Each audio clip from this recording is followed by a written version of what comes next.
Welcome to today's webcast. Before we begin, let's quickly go over how to get the most out of this session. Your main player area consists of 3 windows: video, slides, and a multi-function window underneath. Each of these windows can be moved, resized, maximized, or even closed. If you'd like to return to the default layout, simply click the Restore button on the left-hand side of your screen. The multi-function window is where you'll find some helpful tabs like Questions and Answers, an area to download any available materials, and speaker bios. KPMG has been approved by NASBA to deliver CPE-worthy training. Today's CPE will be tracking your participation through attendee checkpoints, which will look like this. In addition to attending the entire session, you must confirm your participation by clicking Confirm each time this message pops up. Your participation will be tracked, and failure to actively participate will result in denial of CPE credits. If you have any technical issues during the webcast, please submit a question through the Questions and Answers panel, and our producers will respond to you directly. Please submit all content questions through the Questions and Answers panel as well. Thank you, and enjoy the webcast. Welcome everyone to KPMG's 2023 Global Life Sciences Conference. My name is Anna-Marie de Turt, and I'm a partner in our Healthcare and Life Sciences Strategy practice based here in London. This is our 3rd Global Summit, and it's fantastic to see how the participation has grown over the years. We're absolutely floored by the luminaries who wanted to come speak with us. We have for you over 40 speakers and industry experts who will share their experiences and how they see the market evolving. Guillaume Favier, my colleague, is also with us today. He's going to introduce himself and share the theme for this year's summit and walk through a few logistics for the event. Thanks, Anna-Marie. Hi, everyone. My name is Guillaume Favier, and I'm a partner within our Healthcare and Life Sciences Strategy practice, also based in London. Our theme, I'm very excited to say, for this year is Research to Reality, Transformation in Life Sciences. Our clients and experts will share with you some highlights and challenges of their transformation journey. You will hear their views on the future of the market, both from healthcare and life sciences perspectives, including care delivery and care integration, digital health, and precision medicine. Now, I want to share with you some logistics about the event. For our guests who are joining us to gain CPE credits, please remain logged in for the duration of today's program and reference the instructions tab on your media player for more details. Please use the Q&A panel on your screen to submit your questions. You may also reach out to our technical staff if you meet any technical issues throughout. We're going to begin day 1 with Dr. Anna van Poucke, who is KPMG's Global Head of Healthcare, as she shares our insights on healthcare outlook.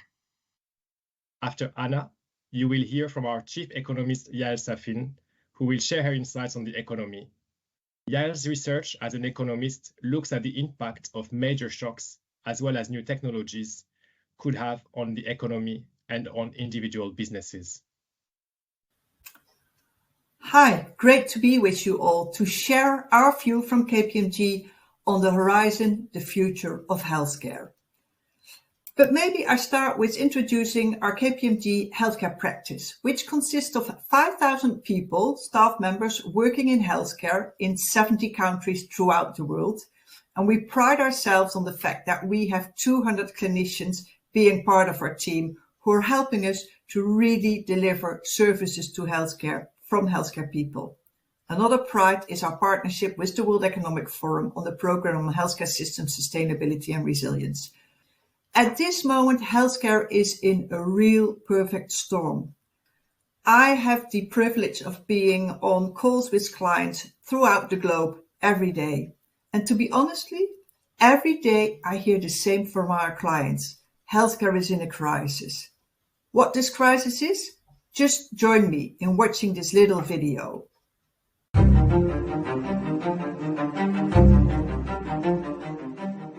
A perfect storm is brewing in healthcare. Waves of crises related to service access and demand, workforce shortages, and staff burnout are pummeling healthcare organizations around the world. It's easy to blame COVID-19, But beneath the surface, these undercurrents were already impacting healthcare systems long before the pandemic. Aging and growing populations, increased non-communicable disease burden, economic inequality, reliance on outdated technology, coupled with long-standing workforce supply and well-being issues. When looking towards the future horizons of healthcare, the pandemic will likely prove to be just the first of several successive waves of crises that may include a looming global recession on top of COVID response-related debt, geopolitical instability, climate change disasters, mass migration, and the cost of next-generation treatments.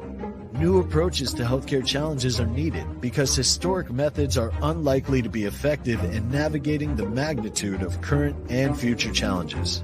At KPMG, we imagine a new horizon of inclusive healthcare where patients and communities are empowered to take charge of their health, where workforces can thrive, and where technology supports this transformation.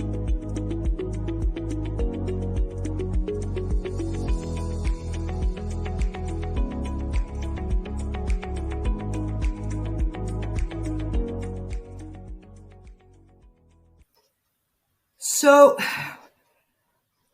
the magnitude of the crisis that healthcare is quite overwhelming. So now the key question is, what are we going to do towards the future? What are we going to do? Are we going to see the crisis in healthcare as a threat, or will we be able to thrive throughout the crisis? In KPMG, we see three possible routes for the future. One is doing a little bit more of what we're actually doing today. So maybe invest a little bit more in digital transformation, increase wages, or put in some more workforce. But that in our idea is not going to change healthcare and make it sustainable towards the future. Meaning that we run the risk, if we don't start doing things differently, we run the risk of getting into impoverished healthcare systems, where healthcare is available for the happy few, but is no longer available or just very meagerly available for a lot of the population. Another scenario where a lot of our competitors believe in is putting all our eggs on the basket of digital transformation. That means technology all over the place. And although we do not deny that technology and data and digital are going to be of major importance in the future of healthcare, we don't think that we can rely on a digital-only scenario. If you look at the US, the part of the population that earns over 50K a year has 4 times as many Met devices as the population that earns under 25K. That means that if we are going to rely on a technology-only scenario in healthcare, healthcare will be available for some of us in the room, but it won't be available for a lot of the others. So we in KPMG believe in an inclusive future in healthcare, meaning that we are going to create more radical transformation, which tackles at the same time digital, workforce, and communities. And I start with technology and data. And definitely digital technology is going to transform all experiences, the ecosystems, and the clinical operations all over in healthcare. Think about the power of Web3, which means that data will be available everywhere to everybody. Think about care delivery via the metaverse. At this moment in mental health care, a lot of treatments are already being delivered through metaverse experiences. But also think about technology and data to help improve patients and workforce experiences. In general, we see that in workforce, that in healthcare, there is an enormous shortage of workforce.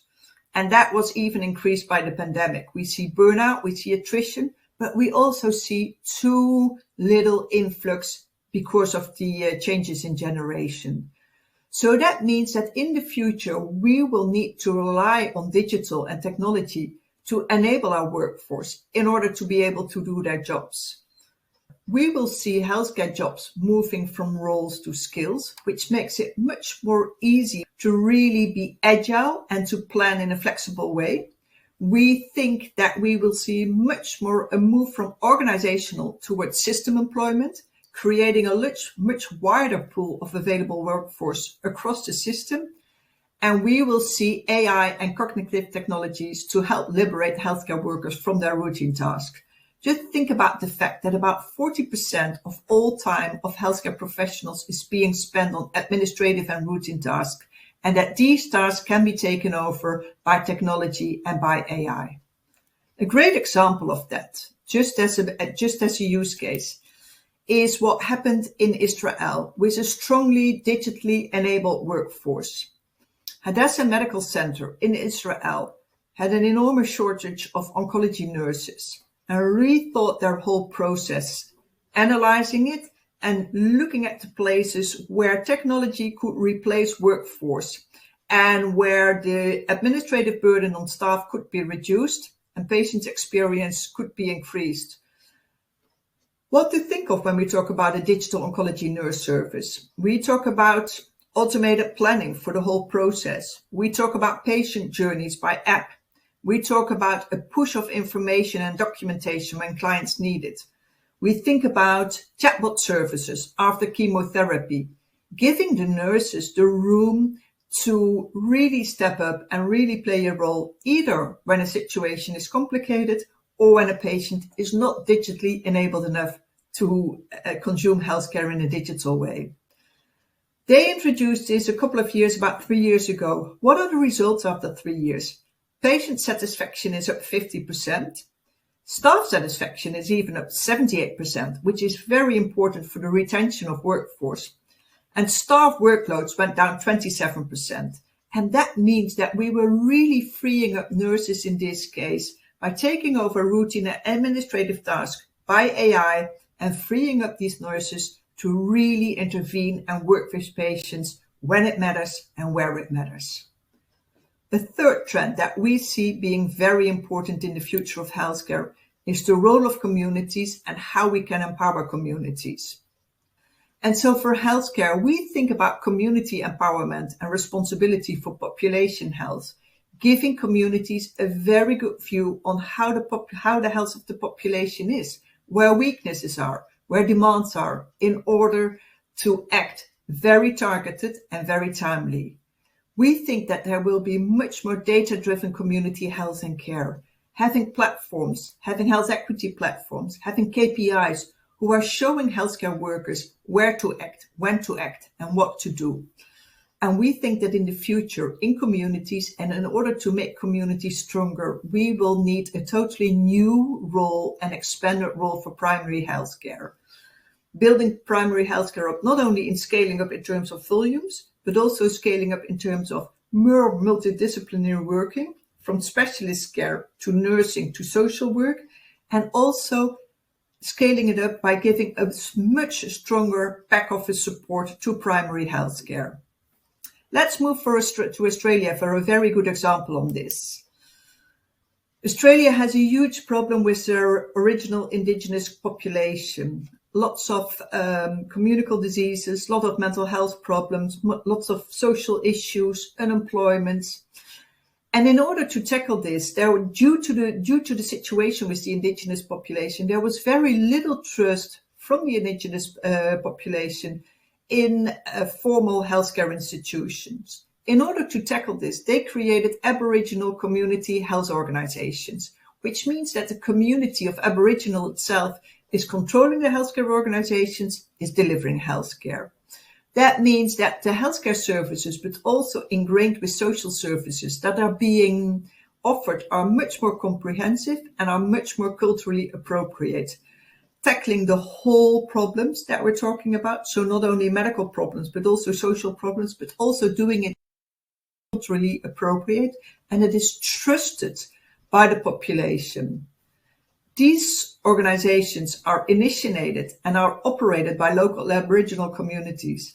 And what we see is much more loyalty of the indigenous populations to these centers. So the population, the retention is about 32% higher.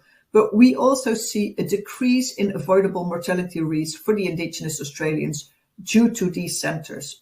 So that's, I think, a very good example of how to use community care in the future. What will this mean for future healthcare ecosystems? We think that in the system where we're now, there's a huge focus on hospitals. That's where most of the workforce is. That's where most of the money is. That's where most of the attention is. But in order to keep our healthcare system sustainable towards the future, we will need to move towards a healthcare system where community and primary care play a much more central role, where community services are used to enforce community and primary care workers to deliver the right services together with social care, and where individuals will be empowered to take care of their own health and their own health care. That will mean that we will move towards a totally new ecosystem where we will have in the communities, hospitals, social services, and community and primary care working together to provide healthcare for individuals based on health data and based on health technology that is available for all. Now, you might think, what does this mean for me? What does it mean for life sciences? And we think that on the future agenda of healthcare, we can develop a 5-point agenda for life sciences. First of all, life sciences will need to realize that the focus of the system in the future is going to be on systems and not on hospitals. So healthcare systems will be focusing not only on curing patients, but on meeting population needs. Resources will move away from secondary care into preventative and primary care. Life sciences will need to consider what are the new key clients for me in the new world. Secondly, we will see a move away from medication and pills towards apps.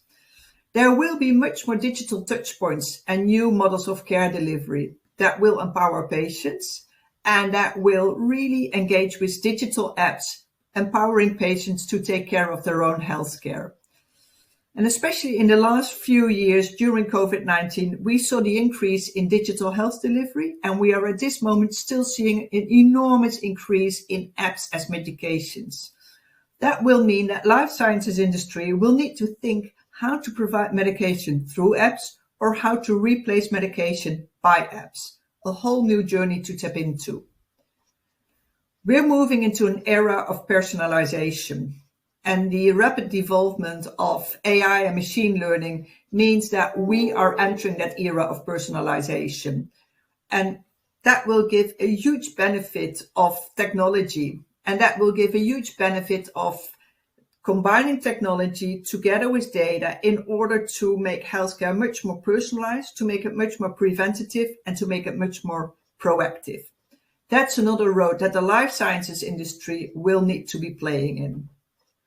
Rethinking ecosystems. We will see a rise in platform-based healthcare. We will see technology companies playing a role in the future delivery of healthcare systems. And that means that life sciences need to rethink its own strategic partnerships and ecosystems and need to rethink how they can play a role in platforms, how they can play a role in that new stakeholder system of providers, and need to think about the role and the position they will take in order to become and stay a major player there.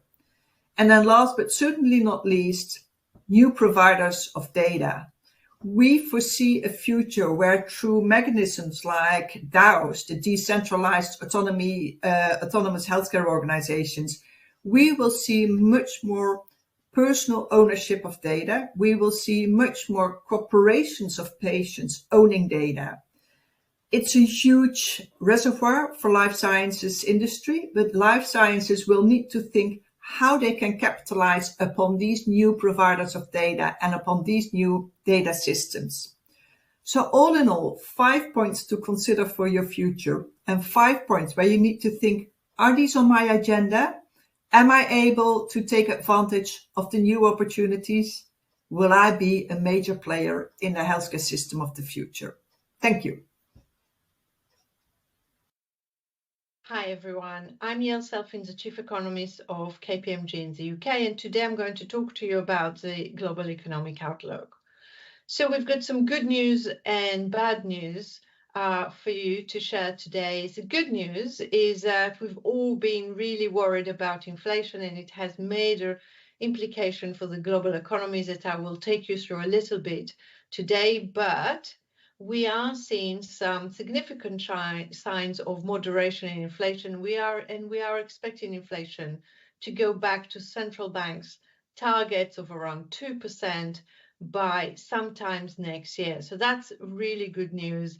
The majority of that inflationary shock is probably now behind us, and we can look forward to much more moderate levels of inflation as early as later this year.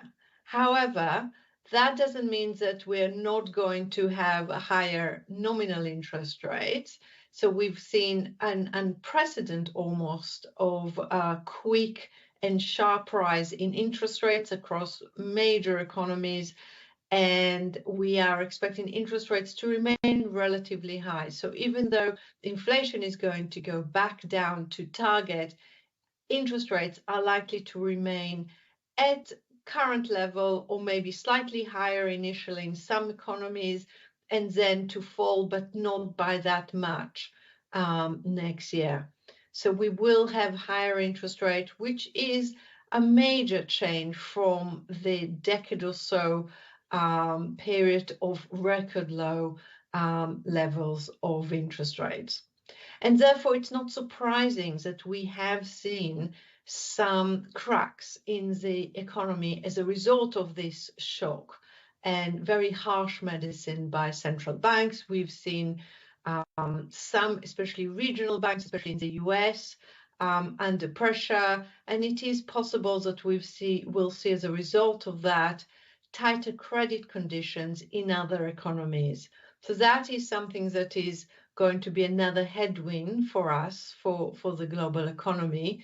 The other issue that we need to bear in mind is that we've had government spending a lot of money trying to protect the economies during COVID, and also trying to protect mainly households during this shock, energy shock, especially in Europe. And that meant that as a result of that, public debt and government borrowing has risen a lot. So governments are facing with a much higher debt at a time when interest rates are also higher. So the cost of servicing that debt has increased significantly, which puts more pressure on public spending and also means that government will have less money to spend on other things. The other thing that we're worried a little bit about is whenever we have a sharp rise in interest rates, we think, well, there's other assets that could be affected. Housing is one of them. Although we haven't seen a major correction in residential housing, the areas that we're particularly worried about at the moment is commercial property, and especially offices, given that you have this double whammy of remote working or more flexible working, meaning that there's less demand for office space and then a higher cost of capital. So interest rates also making an impact. And that will also potentially have another implication for banks that have already relatively fragile balance sheets. So quite a few headwinds around that we still need to deal with, even though inflation is going down. The other good news, though, is that the labor market is relatively strong. We had unemployment going up a little bit there in the COVID area, but it is now below pre-COVID area in most economies. So we have a tight labor market. It means that for companies, it may still be difficult to recruit, and also for central banks, they're still worried about the economy overheating. But when it comes to consumer spending and consumers, their income is a little bit more secure. Even though we are expecting relatively weak growth going forward, that should protect consumer spending, that should protect household income, despite the fact that they saw some of it in real terms fall. That should protect it to some degree. So that is very good news. The other thing that we've seen on the positive side is less pressure on supply chain, and a significant reduction in shipping costs. That should help ease pressure on companies' margins. But overall, trade remains relatively weak, and that is probably more due to the geopolitical tension and geopolitical issues than fundamental issues around the economy. So we're expecting trade to remain potentially a little bit weak. We're also not expecting a major pickup in M&A in the short term, and generally we're expecting growth to remain relatively modest over the next couple of years, driven primarily by emerging economies in China, as opposed to the US and Europe that drove growth a little bit earlier on. So that's all for me, and I'll hand you back to the next speaker. Now, to continue with the industry outlook session, we will leave you with our global connected enterprise leader, Alison Little, and Dr. Alex Condoleon, the Vice President of Digital Healthcare at Sanofi, to share with us their insights on digital healthcare trends. Good morning, good afternoon, and good evening to our global audience. I'm Alison Little. I'm a partner with KPMG, and I lead our Connected Enterprise initiative focused on digital transformation in the life sciences industry. A lot of that is focused on digital health, and I'm delighted to have the opportunity to discuss that exciting topic with our guest, Dr. Alex Condoleon. Alex is at the forefront of shaping the future of digital health with his work that he's leading at Sanofi in digital health solutions in the US. He brings passion and a lot of insight to his work and is the perfect guest for our summit, as he has not only insight in this area, but quite a unique career journey. So before we dive into our topic, Alex, maybe could you tell us a little bit about what led you to digital health? Yeah, so Alison, thanks so much for the opportunity to talk about a topic that I absolutely am convinced is going to define the future of healthcare. My background, I'm Australian originally. I studied medicine and found my way into the pharmaceutical industry.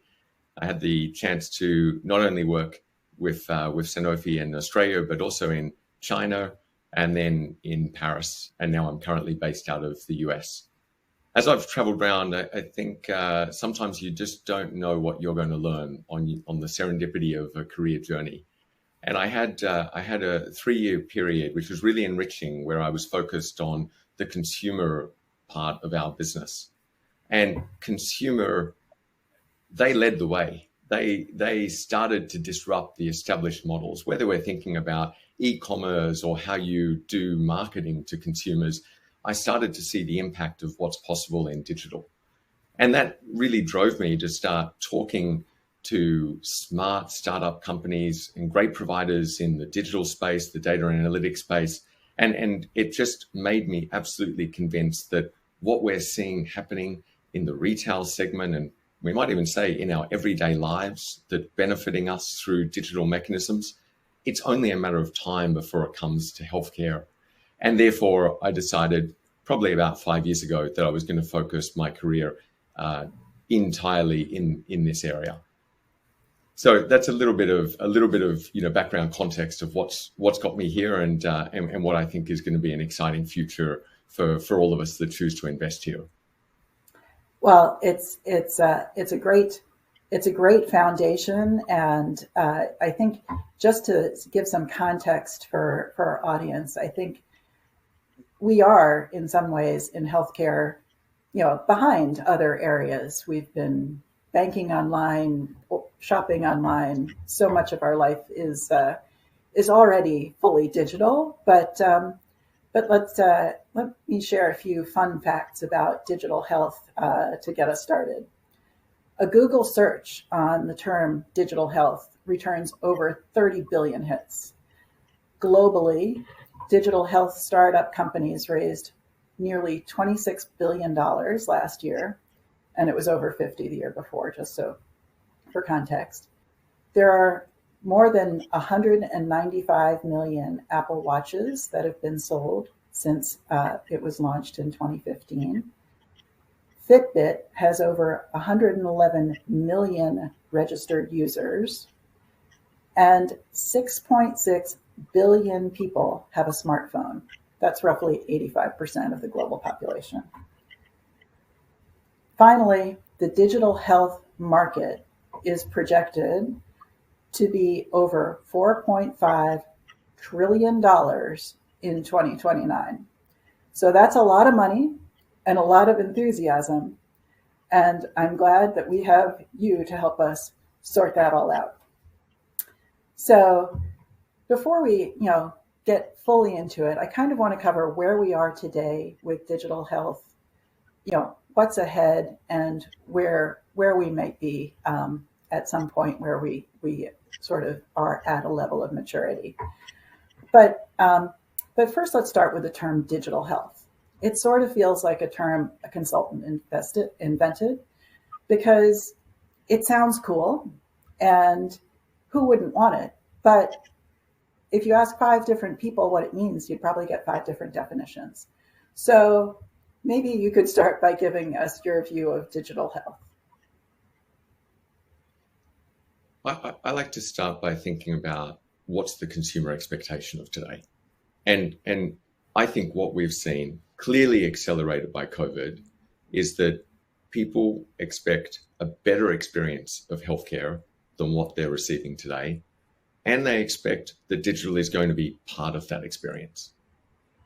When you've got that level of consumer pull, because I think what I'm saying is probably something that makes sense to all of us, you then start to see policymakers, payers, starting to try and lay the foundations for digital to play a role in healthcare.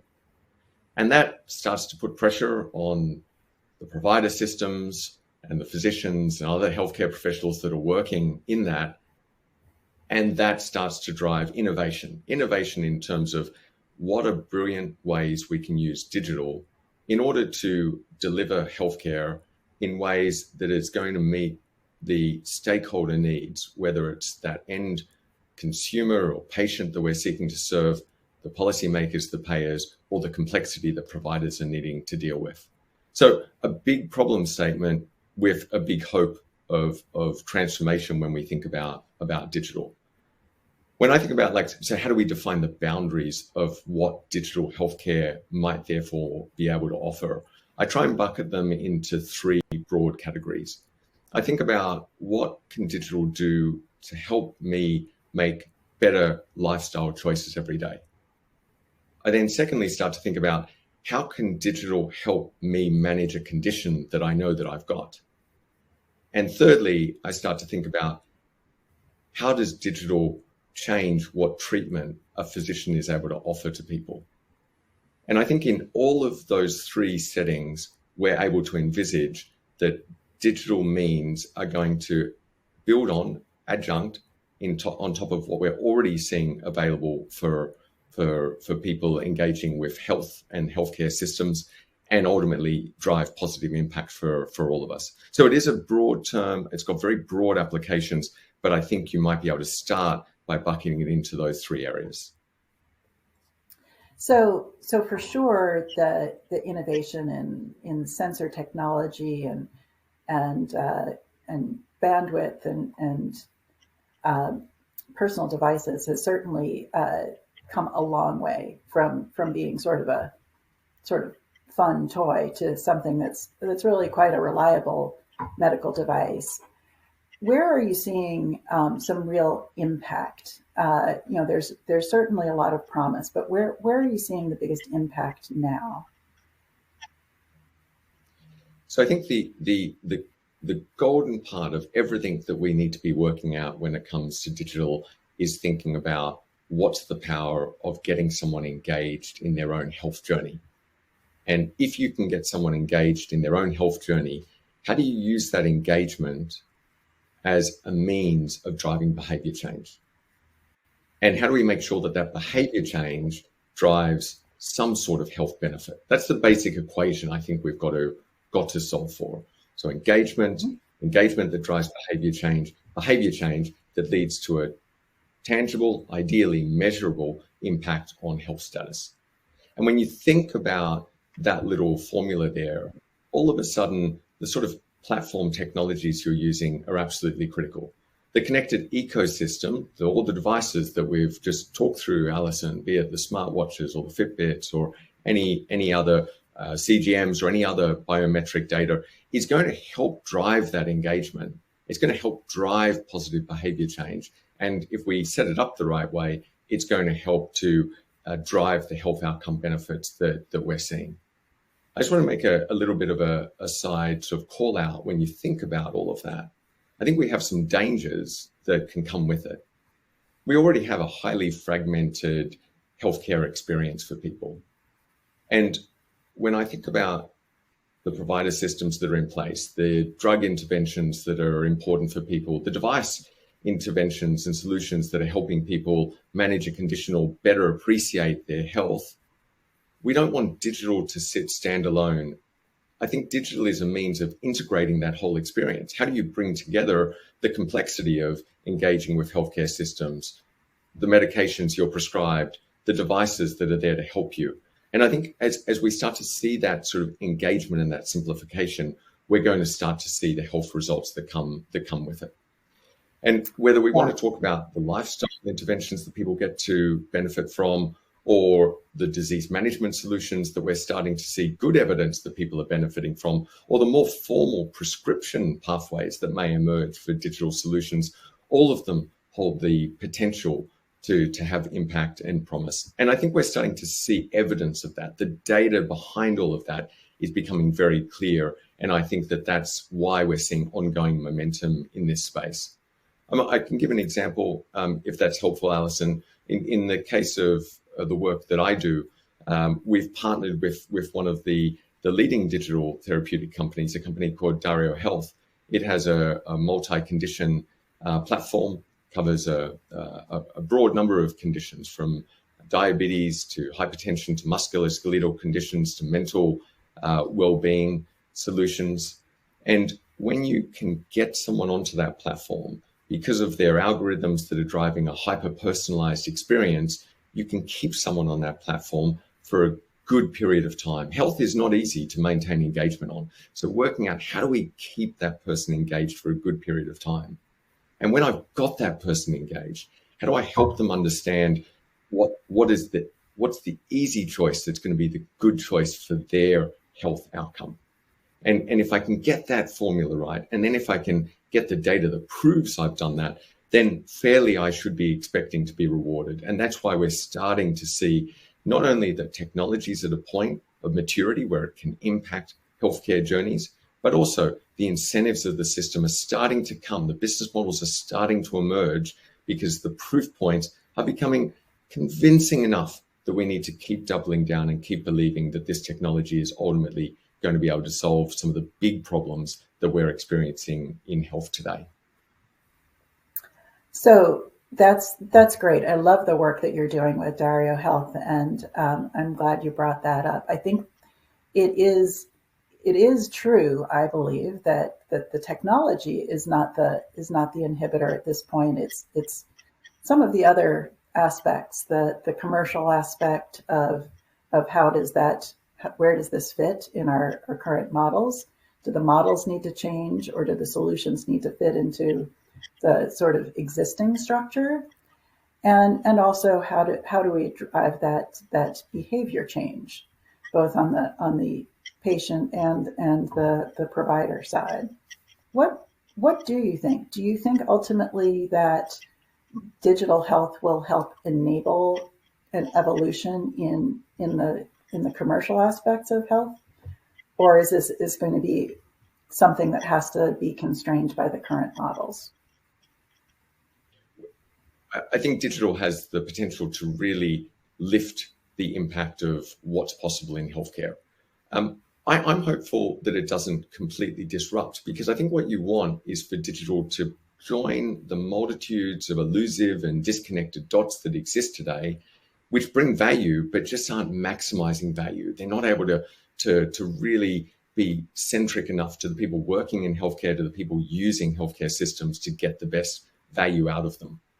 Now, with that lift, there does need to be incentive in the system that drives that transition. So absolutely, I'm hopeful that new business models will continue to emerge. I think we're already seeing some established pathways, which all of us are getting very orientated to, but those pathways certainly need to mature as we see this sector mature. So when I think about the barriers that face digital healthcare, I'd probably start to bucket them into three broad categories. We will over time see payer pathways rewarding digital solutions. And I want to come back and talk about where I think we're at today and where I think we can get to. I think secondly, we've got to solve for adoption both by the provider systems and the people that work in those systems, but also by the consumers that ultimately we want to benefit from digital enhancements that are brought to the table. And then thirdly, I think we need to solve for how do we know that these solutions or the engagement that comes with these solutions are actually driving meaningful health benefit. Because if we don't have that iterative learning cycle in it, we're not going to keep seeing the advancement and the improvement of what these technologies can do. So when we think about the payer pathways that exist today, certainly in the area of some of the digital therapeutic solutions, we are seeing that payers are rewarding these solutions. So companies like Livongo, Amada, Dario, Verda, Vita, these may be names that you're familiar with. There's a fairly established pathway that everyone's following. And I think that standardization is helping the industry get its legs and understand what the emerging business models are going to be. The fact that we're starting to see the pathway doesn't mean there's consistency in the evaluation that happens on the payer side. So we've still got to see the maturation on the payer side. In an ideal world, if it gets to a point like a drug evaluation or a device evaluation, where everyone knows here's the standard, here's the process, here's the timelines, that's going to accelerate the innovation. If we take that as one bucket of challenge, let's maybe move to the second bucket and let's start talking about what's it going to take to get provider systems to engage with digital solutions. What's it going to take for patients and health consumers to engage with digital solutions? And a few themes come out to me, which is really important. The trust equation, whenever it comes to digital, is absolutely critical. People have to be absolutely confident in the security of what they're about to engage in. And one or two cybersecurity setbacks will have dramatic impact. So I think especially in the area of health, we know regulation plays a critical role. It plays a critical role for a critical reason, which is we need to minimize these setbacks that we've seen in other sectors. And in health, we really need to be attentive to that, build that trust equation. On the provider side, we obviously, it's one thing to try and fit into workflow. It's another thing to get cultural adoption of that new workflow. So I think being very mindful of being able to articulate crisply, what's the problem that we're solving for? How does that make the life of physicians and people working in provider systems easier, solve for something they can't solve for today, or make their life solving problems easier? And we'll need to see the incentives in the system reward the adoption by the provider system, right? If we think that there's not a wholesale change that needs to occur, we're just going to dilute the impact of what's possible when we think about these digital solutions. And very similar at a consumer level. And I think the last and the third bucket, and the last bucket I want to pick up on is, it's one thing for someone to embrace and use a digital solution. It's another thing for both the individual, the providers in the system, but also the payers, the policymakers, and all of us investing in the innovation in this sector to really recognize the impact that we're having. And today I would say we have some surrogate measures of the impact that's coming off these live platforms. And by the way, that's a step up on many data points that we have, right? Because health, we're not seeing the live data feed in a lot of cases on the people that we're seeking to serve. But it's not only about seeing that someone's engaged in their healthcare journey, it's being able to do that translation of showing that the engagement is leading to change, the change is leading to health benefit. And this, I think, is when we get to this immense moment where healthcare starts to realize that data is king, right? That data is able to bring us meaningful interpretation of what's going on that we've not been able to see today. And if I can just give you one or two reflections on that, Alison. Today, we spend so much time trying to understand the clinical level of what's going on in healthcare. So we understand the data coming off billing systems, laboratory systems, the medical record systems. And that's really important. And we need to keep getting more and more insight from that. But we need to have the equivalent level of depth of understanding what's going on at the patient level. And that I think is the final frontier of what's going to have to happen as we start to see further impact from digital on both dimensions. We then need to see them come together and connect. And as we see them come together and connect, I believe the possibilities of what digital data analytics is able to drive in this system will be profound and will get us to a much, much clearer space where we understand what's of value in healthcare. We understand how to change those inputs to maximize the available resource we've got to have the best health gain for our communities that we can have. Well, that's such great perspective. And I think about your comments on trust and what that means for adoption and behavior. And, it's absolutely critical. But if I think about an industry that sort of walked this path ahead of us, I'd look at financial services. If there's anything that people care about as much or more than their health, perhaps, it's their money. Online banking is ubiquitous. We have long past just the ATM world. We're in just fully digital transactions. So it's it is possible. We can look at that and say years ago, people wouldn't think of even going to a machine to dispense cash. My mother, until she passed away, was going to the teller at the bank versus engaging online. But we're much more digitally conversant. We're accustomed to that. We expect it. The environment is certainly ripe for this to take hold, and it's absolutely going to be the initiatives like you're driving that's going to find that right path, that's going to carve that out for us. What do you think most of us might be doing digitally in 2030 that we aren't doing or can't do now? First thing I'm going to say is, can any of us imagine that in 10 years' time, the healthcare experience is as it is today? I think all of us expect a better experience than what it is today. And I think it's inevitable that we're going to make great progress, great strides over the forthcoming decade. I want to share just one or two anecdotes, right, of trends that we're observing that I think are interesting signals, and just imagine what's going to happen when that comes into the broader context of healthcare. And I'm just going to use very recent examples, but I think they're stunningly interesting examples. I'm going to use a very consumer-centric example. I'm going to use Weight Watchers as an interesting company that we're all probably familiar with. And just recently, Weight Watchers has gone and done an acquisition of a healthcare, telemedicine healthcare company, because they're starting to recognize that in order to serve the interests of the people that they're seeking to serve, some of those people may benefit from a medical consultation and treatment with some of the new and emergent therapies that are coming for weight loss.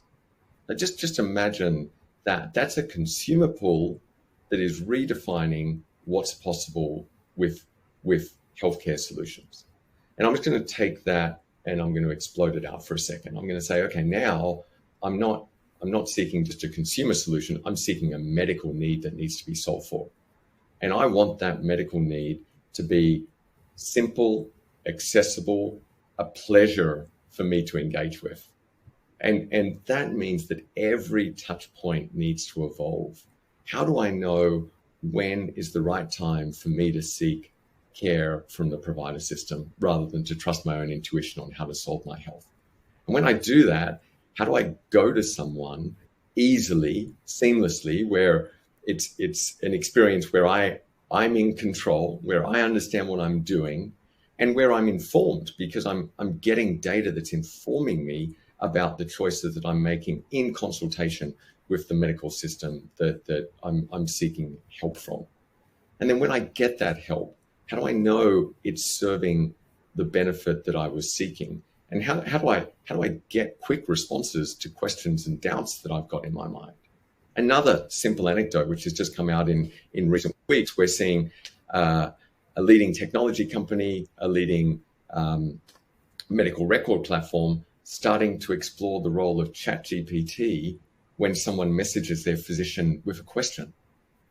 I mean, just imagine what could be possible when technology is not replacing the physician, right? Because I don't think any of us foresee that in the next decade, but is speeding up the interaction, is helping that physician get back to me in a timely way with the sort of level of detail that meets my needs.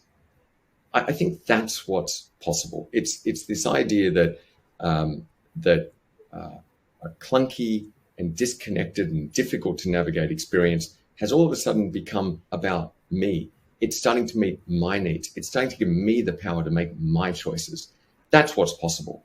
And the backbone of that is platform technologies that bring everyone together, data and analytics that inform better choices and personalize things to me.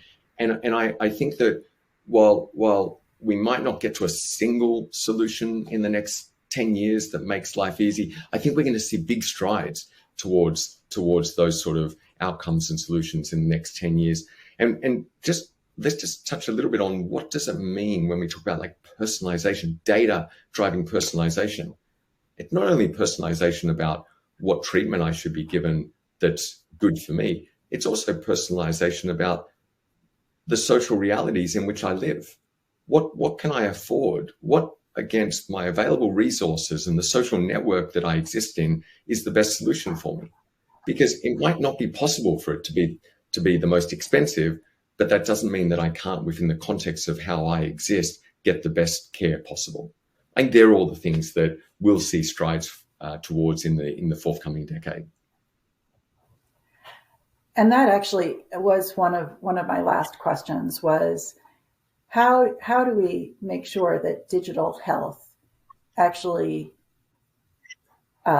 solves and alleviates health equity issues versus exacerbating them, because there's so much potential, but a skeptic might say that this could widen that divide. I think digital's got the promise of helping some aspects, and I think we need to find new solutions for other parts to deal with equity and how healthcare is delivered. Let me just talk a little bit about what I think is the possibility when we talk about better data and analytics driving personalization. Today, we talk a lot about social determinants of health, being mindful and trying to address social determinants of health. With deeper and deeper data and personalization, we can stop talking about social determinants of health and we can start talking about personal determinants of health. That one person, and how do I solve for that exact person because I know where they are? So I think that is an important step that we're going to see further evolution. Great that we're talking about social determinants of health, but it's still very much at a cohort level with those determinants we talk about. Imagine the power when we start to get down to the personal determinants that drive people. But of course, we need to be mindful that no one's left behind. And so making sure that there is widespread openness and accessibility to the internet and to devices is extremely important. If the ongoing government initiatives and efforts by people invested in healthcare can continue to try and reduce that barrier, then I think digital offers a lot of things to the different lifestyles and life situations that people find themselves in. Digital gives you a way of engaging at a time that is convenient for the person you're seeking to serve. Someone who perhaps is a shift worker and can't afford to take time off to go and see a physician at a convenient time can all of a sudden look at digital approaches, which not only could be occurring at any time, but could be occurring in a synchronous or asynchronous time point. I think that's an example of digital starting to bridge some of those questions of equity across healthcare, broadening reach clearly for people who are in areas where there is not an adequate concentration of medical resource. This gives us platforms to extend medical resource. I think it's also really important that if I use an example of Dario Health that we're collaborating with, they have solutions that can work with devices that are not connected to the internet that will, for example, if someone goes to a Starbucks or to a local library, will then take the data and upload it. So being cognizant that not everyone's got the same accessibility to connectivity, and making sure that you build into your design from the beginning that whether someone can be actively connected or will connect later, we need to be able to solve for those and meet people where people are. So I think that digital can solve for a lot more problems than what we're seeing today. There certainly is a risk that some parts of the population will be left behind, and we certainly need to see the not only the good intent but also the incentives that make sure that we keep trying to find solutions and reward people that are finding solutions for those who don't have the same accessibility and equity to healthcare that others of us are privileged to have today. So I think broadly speaking, the trends will certainly have the potential, and if the incentives continue to be in the right place, I'm hopeful that it will get us stepwise to a better place than what we're at today. Well, I am very hopeful about that too, and I'm more excited than ever with some of the information that you shared. I think that there is a ton of momentum. There is a ton of potential. The technology exists. Behavior change is hard, and there might be some regulatory changes needed as well to get this to where it needs to be. But I am all for a more seamless and digitally enabled experience. Thank you so much for your time today, and I look forward to seeing where this heads. We hope you'll come back and update us in the future. It's been a pleasure. Thank you so much, Alison. And I think this is an area to keep watching, keep investing in, and let's keep having the debates on how we remove barriers and accelerate innovation with digital approaches. Excellent. Thank you. What a great way to end the first session of the summit. We've heard from some fantastic speakers, and I hope that you could really feel the passion from our speakers for delivering better healthcare solutions. We hope to see you on our next session, which will start in a few minutes. And our first guest speaker will be Jean-Christophe Tellier, the CEO of UCB. Definitely don't want to miss this one. That's very true. And please remain logged in for the duration of today's program and reference the instructions tab on your media player for more details about receiving CPE credits for this session. Please do not hesitate to use the Q&A panel on your screen to submit any questions you may have. You may also reach out to our lovely technical staff if you meet any issues.